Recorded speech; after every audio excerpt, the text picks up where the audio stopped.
everyone. Welcome to Becoming, a space where we're going to be exploring who we are, who we've become, and who we are becoming.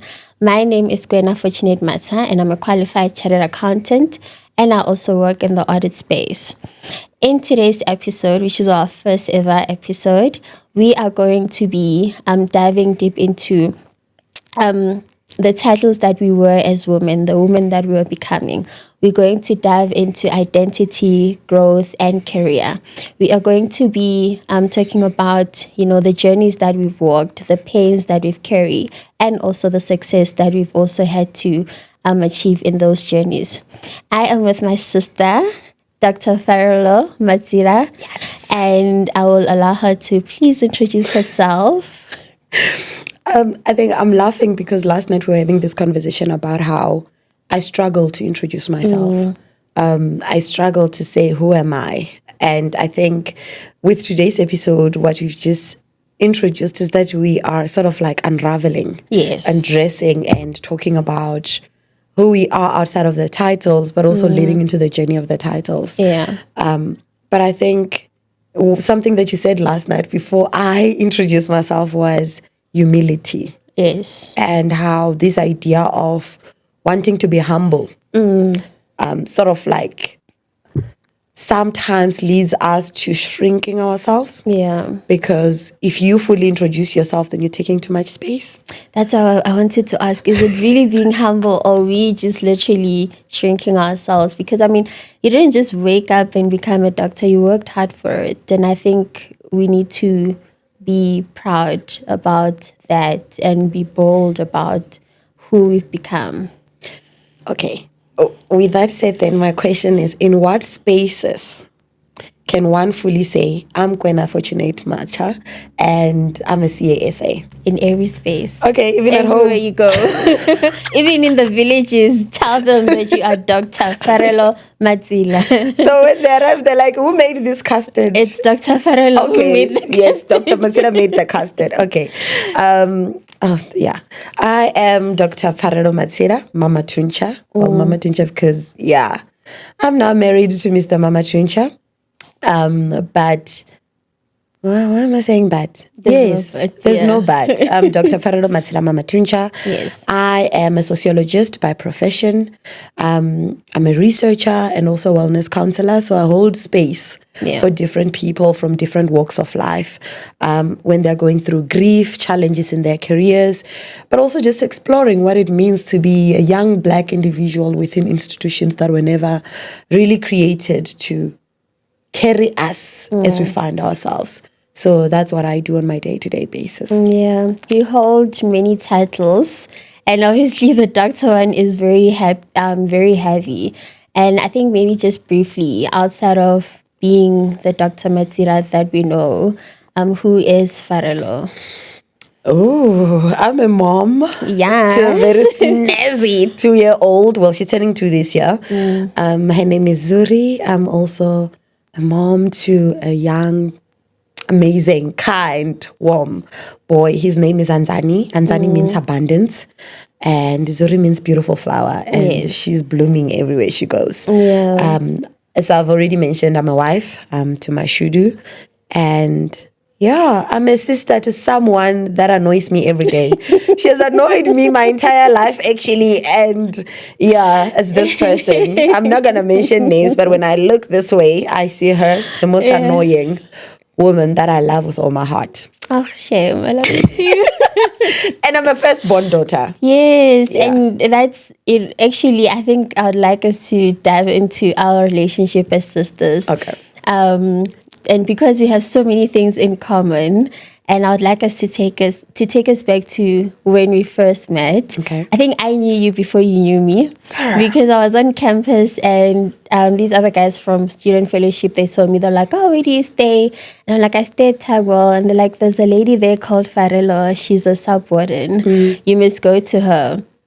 And I was like, oh, here's people introducing me to too many people I don't know. Yeah. And I think I didn't know then that I was going to meet my sister. I just thought, no, I'm just going to meet someone from church. Yeah. And yeah, I got to you. You were very so warm and loving, like, oh, welcome to Tugwell. So that's my first recall of when we met. I think you can share what's the first memory that comes out of the sisterhood that was born between us. I think I'm gonna be honest. I don't remember the first day that you we just met. remember me and not you afterwards. I just remember that afterwards I was stuck with somebody. But I think maybe part of the reason why I don't remember the very first day that we met or how we got to meet, it was because obviously in Tugwell, in the university residence, you had student leadership. So these are people that sort of like step in when the day staff knocks off. That means that you're now responsible for the well-being. If anything happens, you have to step up, call an ambulance, make sure the warden is aware. Oh, Shem, how many times did you do that for me? So the day that I remember about meeting Kwena before, we had gone to church together once, but when I met her, she had a panic attack. I never dealt with a panic attack. I know I was trained. I was a wellness sub-warden then. That means psychosocial support in university residences. And I just got a call and I go in there and they're like, oh, she can't breathe. And I'm like, why don't you die on me? That was the scariest thing ever. And I think it's a memory that has stuck with me. Yeah. Because I was like, here's somebody that now sort of like forms a huge part of my life. I now have friends that I can go to church with on Sundays. But also she can come and take things from my room without my permission. And now here you're on the floor. I saw your glasses and I don't remember that. I had these ugly glasses. They were brown and she stole them. I don't remember. You did. You stole them. Yeah. Okay, but I think I have a picture now. But yeah, okay. Yes. So I think for me, it was that day that I knew, because even when the emergency services came, I'm sure they were tired of Tugwell, because sometimes we didn't even know what is happening. Then we just call an ambulance because we'd rather be safe. Then they're like, no, she just needs to breathe. But the moment they got in there, I got so overprotective. I didn't want anyone touching her. I knew that, yes, they are there because they're qualified. But somehow the big sister in me kicked in. I want to know, what are you doing? Why are you touching her? What is that thing, the bag that you're opening? What is that for? Because beyond just wanting to be able to report on the events of what happened, I think I just wanted to know that she's safe. Yeah. And it was that day that cemented it for me that, you're stuck. I have to take care of her. You're stuck with this one. You're stuck with this one. Okay, so I think something then, because of, the theme of our podcast and also your book as well, which we're going to touch into later, the biggest theme of it is becoming, right? And as sisters, we've walked through different journeys. You've heard your journey, I've heard mine, both beautiful and both have had its pace. Yeah. But as much as we have evolved, what do you think is that one thing that has stayed constant between us as we have evolved into the many hats and roles that we wear now? Yeah. Sako. That can't be the first thing. We need to do better. Good. We have, man. I'm 30. I'm 30 years old. She's 29. And Sako. I'm in my head, what is going on in my head right now? I'm just okay, well, this is our first episode. Yeah. And I understand that maybe I don't want to give away a lot of things because there's multiple layers, into us, multiple layers into the people that we hold space for. Yeah. But I think one thing that has remained a constant is that even if I don't speak to Kwena for 2 weeks, I know that when I speak to her, that's my safe space. Yes. Even if she doesn't talk to me for a month. I'm not saying that you go a month, but you do. But anyway, if you don't talk for a month, I know that she is safe. She's in a safe space, and she knows that she can come in and out of that safe space that we have managed to create for each other. I think that's the most important thing that we have managed to do, to say, I'm going to celebrate your wins. If I can't make it, like in terms of presence, how can I contribute to make sure that your day is as beautiful as it should? Does it mean that like I'm coming in and just saying, hi, everybody, I'm going to sister, bye, everybody. And then I go back. I think, the holding of the safe space for each other has been one constant thing. Yeah. Funny enough, because I was also going to say the same thing, to say that I think we somehow still manage to work with each other in the different spaces that we've evolved in. And we still, I think even with the exposure that we've had so far, obviously we're still in a space where we are growing and evolving, but we still come back and it feels like home. Like we still come back to each other and it feels like, okay, this is my sister, this is my safe space. And I don't have to be like the strong woman who's in constant survival. I can literally just bare my soul to you, and it makes it easier for me to have like honest conversations with you. And I think that's part of, I guess, what brings us here today, or why we have able to sit down and hold these conversations. Because even in our vulnerability and in being honest, we still hold each other accountable.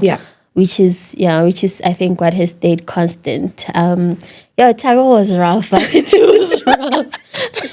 I know. It was rough, and I think the roughness of it is what sort of, there's things, people call it trauma bonding now. That's okay. People call it trauma bonding, and I don't want to define it as that. I think for me it's about being able to hold space for each other where we've been vulnerable. And that has allowed us to also, as we grow, because we understand each other's pains, we understand each other's struggles and where we come from, it's been easier for us to have those conversations and still be able to support each other in whatever form that we're able to. Somehow when you're talking about how Tugwell as a university residence was so rough for us.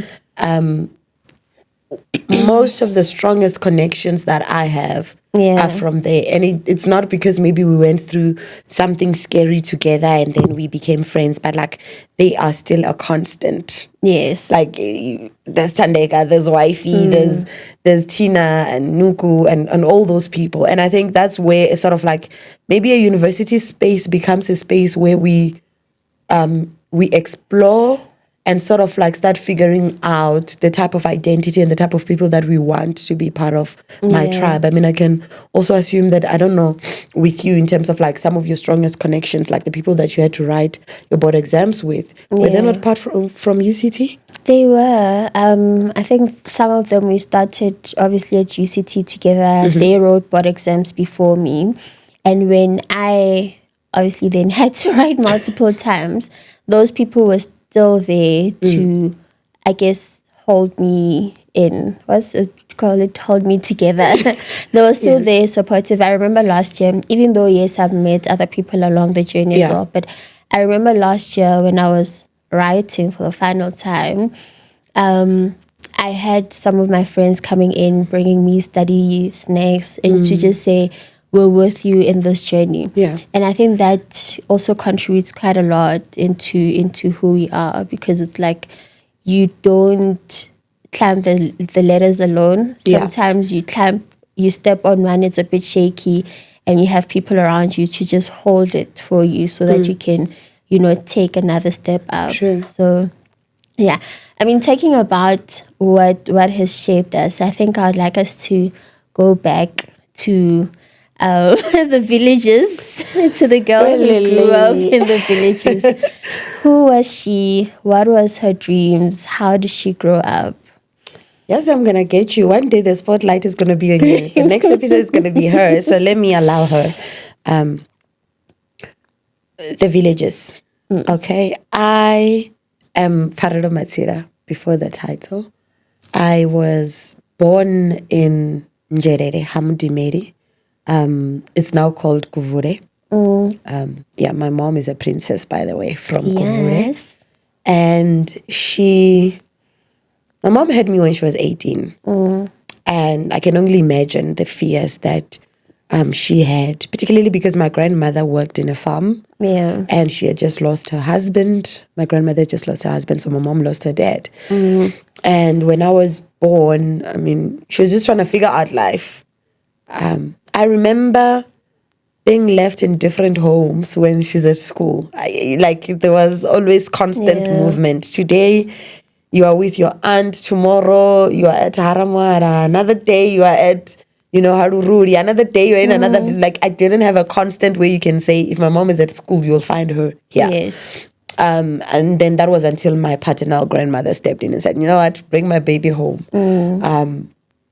And then, I spent most of my time at my grandmother's house, Elisa. I think I stayed there until I was 5 before I went to school, to grade R. What else? Oh, and then my mom got married. So we had to move from that village to the next village where she was married. And I think for me, that was the biggest shift, because now I'm shifting from what I know into a new space that my mom is now inhabiting. She's gotten married. And I have to sort of connect with this new family. Yeah. It was tricky, because what do you mean? I left my own grandmother and now I have to come and say cuckoo to this new grandmother. God bless her soul. She did amazing. And I think the nicest thing about both, they are now both late, my step grandmother and my paternal grandmother, they share a name. Both their name is Elisa. Yeah. Elisha from the Bible. And I honor that name so much wherever I go. So then I had to now stay with my step family. Obviously, you have cousins. Some like you, some don't like you. Some show you, why are you looking at me? Step in there, why are you looking at me? Or you are reminded every day that you don't belong. This is my uncle's house. And you're sitting there oh, but it's also my father's house, right? So I think I felt unsettled. And especially because I couldn't go back home and visit my paternal grandmother. I could go to the village and visit my maternal family members, but I was not allowed to go to my paternal. Did that come from your father's side or your stepfather's side? To be honest with you, I don't know where it came from, but I just remember being told you can't go there. And I think the craziest memories that I have of my paternal grandmother, Elisa, is seeing her standing by the gate and I'm carrying a black bean bag, coming from my older aunt's house, walking down to my maternal grandmother's home, because I got there for a visit. And I was constantly moving around with a black bean bag, by the way. And she would call me, Farero, and I'm like, I'm coming now. And I never go. All the time when I'm doing the up and down. So if something happens up there at my aunt's place and I don't feel like they spoke to me well, I have my bean bag going to my grandmother. It could happen that in the same day, that bean bag again. And now the constant person will be my grandmother standing by the gate every time when she sees me, because I'm literally walking past there. It's like, oh, Farero, you're going up again. I'm like, I'm coming now. And I never went. And she passed on when I was in grade 10. And that remains one of my biggest losses. I think. Okay. Shame. So you just given us a background into a picture of how you grew up. Now I want to know, when did that little girl start dreaming? When did she start becoming, or start thinking about her becoming who she wanted to be and what she wanted to be? What were her dreams? I think it's the discomfort. I was a very quiet and uncomfortable child. Uncomfortable in a sense that I was restless. So I said the beanbag, the up and down. The beanbag was a start for me. Being in a step family, I was constantly looking for a home. And then when my mom and dad my mom and my stepdad finally got their own house, we had our own bubble. So I could do whatever, watch whatever I want to watch. But even then, I think I was constantly double checking, double analyzing people's emotions, how they react when you walk in and stuff like that. And I knew I needed like a sort of like an alternative, a space, a safe space for myself. And unfortunately, I noticed that the safe space was not going to come from the people that were part of my journey. Yeah. So I used to play, I don't know what you call them in your home language. In my home language, ndimastikani. You play with rocks. Okay. Like pretend feminine. Yes. I used to play that quite a lot. So storytelling came from that, right? Yeah. And then obviously as I grew older, I could no longer just sit, and play with the rocks. So I started journaling. My mom has journals that I've written since I was like in grade 6. Yeah. And that's when I started becoming, in terms of like envisioning what an alternative life would look like for me, and trying to understand how do I get there? Because I think the greatest fear for me was that my grandmother worked in a farm, my mom worked in the very same farm, my aunt works in the very same farm, and I just knew that if I slip up, I'm going to end up in the very same farm. Yeah. So it's like fear was what part of the foundation that led to your becoming. And this is in your book. I know there's a particular sentence. I mean, we are going to dive into the book at some point, but there is a particular sentence where you mention that because of fear and because of not wanting to be hungry or not wanting to find yourself in the same space, that kind of motivated you to continue working. Yeah. And I know, like the Bible says, do not fear, do not be afraid. Yeah. do not fear, like it's using, but I know you're scared. I don't think I'm scared of going for things. I'm not scared of like facing a situation. I've never been scared of that. I just been scared of disappointing myself. Yeah. Obviously, yes, there was fear of, hunger. Okay, you can never be hungry. Venda is food. There's no way I'm going to go hungry, right? So you grow up in a community. But like, I think it was mostly about the fear of failing myself, the fear of failing my mother. There has to be something good that comes out of the sacrifices that she has made for me to get here. But also, my mom's greatest fear was dying. Yeah. She was afraid that she didn't want to die until I could stand up on my own feet. So I knew that was something that I had to use to ground myself. Yeah. It was something that I had to use to propel whatever vision that I'm trying to do to say. It felt like my becoming was timed. If you don't do this by this time, you don't know what's going to happen. Yeah. So fear, yes. And did that little girl at any point think that she would be Dr. Farelo Matsila? Of course. Okay. Of course. Definitely. It was. So the thing is, when we were in Matric, we got an opportunity to go to a hospital. I was applying for medicine and vets, and they're like, oh, you must go do some, shadow work. I went to the hospital in Siloam. I did shadow work. Unfortunately, the day that I went was the day where, like how they used to be like Mundende. Yeah, Mundende, is it the same? Yes. Yes. Where they go and collect their grant. And unfortunately, a car drove into, people, and there was multiple casualties. And on that particular day, I was shadowing at the casualty. I was like, yo. Not this is too much. me. It can never be me. And I was like, you know what? I still want to be a doctor. So where else can I go in this hospital? And then they were like, okay, the psych. Have you ever been to psych? I'm like, I've never, but let's walk there. So we are walking there. I see, hey, there's a gate and there's another building. But I'm like, every other ward that I've experienced in these 3 days, I could freely access my space. Why do you have a gate here? And tapped out. And I was like, okay, it's fine. This is the one maybe that I will explore, right? I'll come here, but we need to figure out how. It's not going to be, I'm not going to do psychiatry. Yeah. Let's find a lesser version of that. Okay. So then, yeah, I didn't submit my application. I enjoyed the shadowing. I didn't submit. And then instead what I did was I applied to study psychology at UCT. And I knew that's the route we are going. That's the route, yeah. Okay. And if you then had to contrast yourself between the girl that grew up in the village and Dr. Farelo Matsila at the moment, what are the differences and what are the similarities between the two?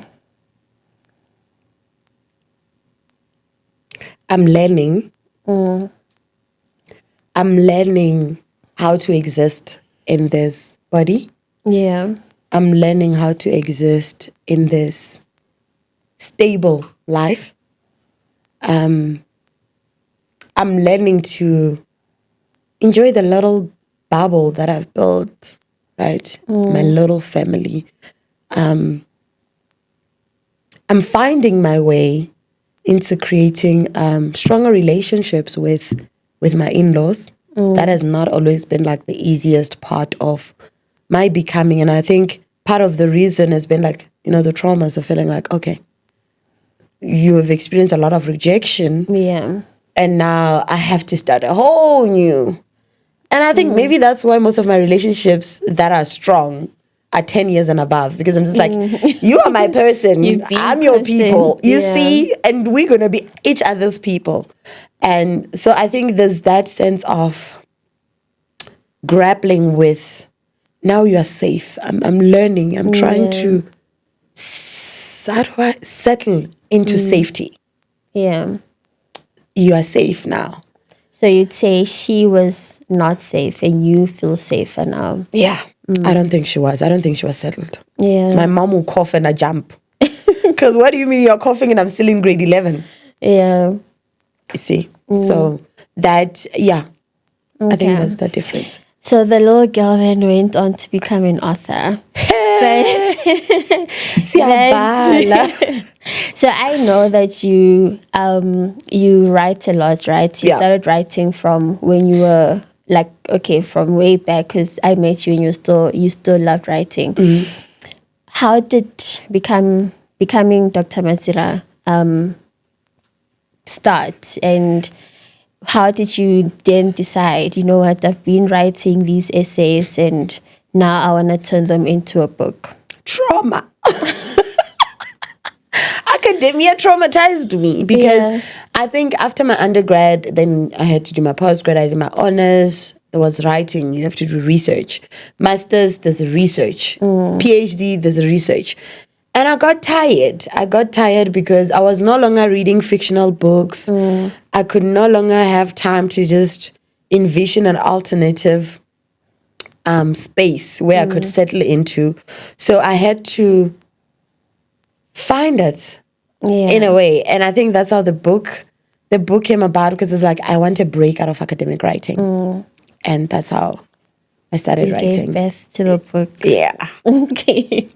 So if you were, to go back to the biggest part of the book that you feel like people should lean towards or which one of the letters do you think people will find the most intriguing?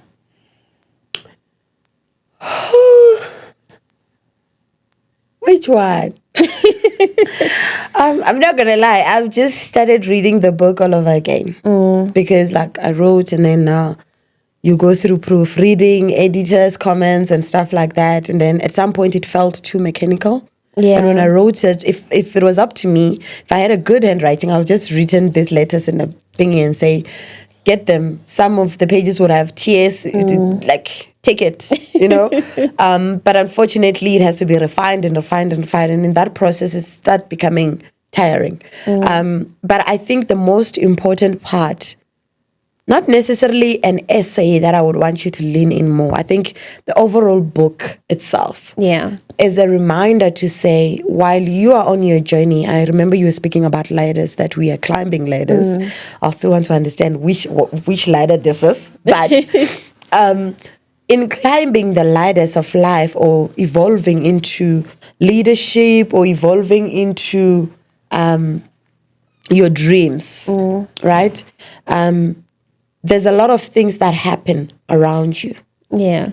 And as much as sometimes those things can make us deviate from the bigger goal, I just wanted to use this book to remind you that even with all the mess and the fires that were happening around me during that time, when I was trying to become Dr. Matsela,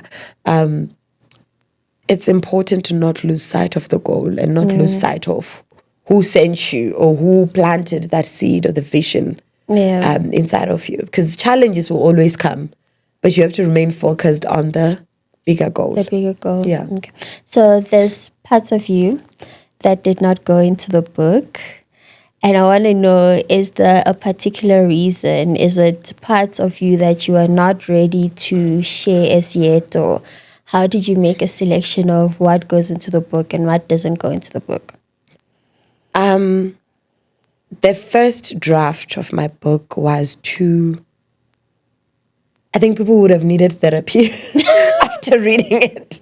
They would have needed therapy, more clients for me, but no. So they would have needed a lot of reflection, a lot of healing space. And the reason for that is because, like, for example, the biggest part of who I am starts with my relationship with my mother and my biological father, right? And when that relationship didn't work out, there was a lot of pain, anger, fear, abandonment. Yeah.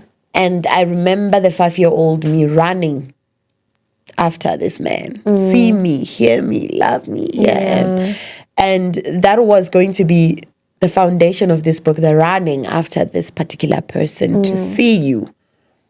Until I realized that no, my whole book can't be centered around this particular person. Yeah. It has to be centered around me and my becoming and the people that held space for me. Yeah. And that's why even when you read this book, you're going to learn about another particular man, my biological father's younger brother, who stepped up and said, I'm going to be a father, even though there was like literally the 16 years age gap between me and him. And my mom says, even after school, he would come and say, where's my baby? I'm here to see the baby. And I think, so that's why I put him there and not the other part. So, but also it was realizing that my story is connected to other people's stories. So yes, I own my own story. I have a right to tell my story. But in telling my stories, there are relationships and fires that I will be reigniting that I don't want to reignite. Yeah. Particularly because I'm a mom now. I've gone through my own fair share of therapy. I would like to assume that I've healed that part of myself, and I want my children to have a better relationship with their granddad and their grandmom. But I think I'm getting teary because the very person that I wanted to Hold space for you. Yeah. to read this book, not you first. You were the first one. He's not here anymore. Yeah. And I don't know what the future holds for me and my sisters. But I know that he prepared me and my 3 siblings for life. He prepared us for life and for it being, man. Yeah. So the book was written in half, and then I left it, and then my dad passed on. This is the younger brother I'm talking about. He passed on, and I didn't have time to grieve. You had to finish. Yeah. I was like, I'm not going to cry now. I'm going to sit and I'm going to do something to make sure that your life is archived. And that's one of the reasons why when you asked me who am I, and I said I'm Dr. Farano Matsela Mama Tuncha. And then I was like, yeah, I am Mama Tuncha, like the government surname now is Mama Tuncha. But for this particular book, I wanted it to be Matsela because it's in honor of that man. This is the surname that I carry. This is still his surname. And I wanted to archive him as Dr. Matsela, not as Dr. Mama Tuncha. Okay. Yeah. May his soul rest in peace. He better. And I'm sure, I'm sure that he is proud of you, and he's proud of the fact that you never let go of the dream, even though he passed away while you were midway writing your book. But I'm glad that you were able to see through to the finish line, because I mean, I've started reading it and I can't wait for the book launch, and I can't wait also for the conversations that we're going to unpack based on the themes that are in the book. Yeah. So we're not going to give away too much into what's going to be in the book. No, and I'm going to stop crying. That's still coming. So I would like you to just, in closing, tell us about the book launch and what we are looking forward to. Ooh, the book launch. It's a lot, guys. It's a lot. Okay. So, as I said, Gwen is before I talk about the book launch and take over your space, sorry. Gwenna is my younger sister, not by blood, but as a blessing that came from God. I don't want to talk about how we bonded and stuff like that, but we were like, okay, so Ceci's about to host a book launch. I've written a book, it's finished. It's like, I want a copy. So she made her first payment. I'm like, okay, you're going to get a copy. And after that, we're like, okay, so how do we bring this to life? How do we create a space, not just for a book launch, not just for a book sale, yes, but a space where people can get an opportunity to experience what we experience when we are with each other, a space for becoming. But because we are also professionals, a space for networking. And it is unfortunate that these are not spaces that are usually open for people like us. Right? Yes. All the time. You need to have money to enter the spaces. You need to have some sort of social capital. Yeah. Right? So, in conversation, obviously, with Gwen, we're like, okay, let's create a space. It's called Becoming Blooming. What? Becoming Blooming? Blooming and Becoming. Okay, Blooming, Becoming, and Branching, yes. Right? With Dr. Matsira, obviously hosted by Gwena Machasi ASA. So we are curating that space. It's going to be a small space for 40 people. Currently, we have, I think, space for 5 more people.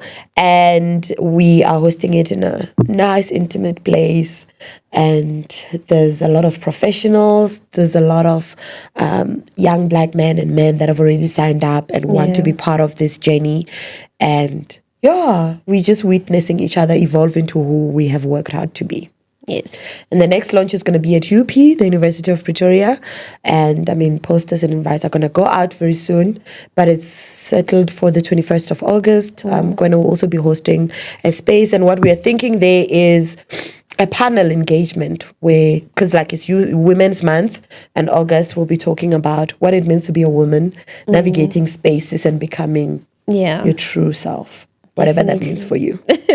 Definitely. Now I'm looking forward to it. It's going to be amazing. Yes. And I think what's different about it, as you've said, is it's not just we going there to read a book and how you've written the book, but it's a space for people to come and share their stories and their experiences. Yeah. So it's been great having this first conversation for us, and I am looking forward to more conversations and what is to become of this journey that we are about to embark on. Yes. So thank you. Thank you so much for holding the space for me. Thank you so much for tuning in. This was just the first milestone into the conversations we're about to have. So tune in and look out for more episodes to come as we are going to dive into becoming a CA, becoming a doctor, becoming a mom.